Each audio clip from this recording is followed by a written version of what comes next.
بخاری شریف کتاب الادب کی حدیث پاک ہے۔ حضرت ابو ہریرہ رضی اللہ تعالیٰ عنہ اس حدیث پاک کے راوی ہیں کہ ایک صحابی نے نبی کریم صلی اللہ تعالیٰ علیہ وآلہ وسلم کی خدمت اقدس میں حاضر ہو کر یہ سوال کیا کہ یا رسول اللہ صلی اللہ تعالیٰ علیہ وسلم، میرے اچھے سلوک کا سب سے زیادہ حقدار کون ہے؟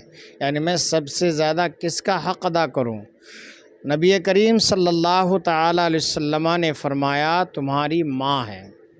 پوچھا اس کے بعد کون ہے؟ فرمایا کہ تمہاری ماں ہے۔ انہوں نے پھر پوچھا کہ اس کے بعد کون ہے؟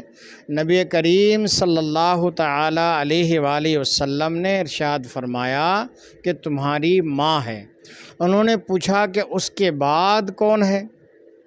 تو نبی کریم صلی اللہ تعالیٰ علیہ وآلہ وسلم نے ارشاد فرمایا کہ پھر تمہارا باپ ہے۔ یعنی ماں باپ کے مقابلے میں ماں کا مرتبہ زیادہ ہے۔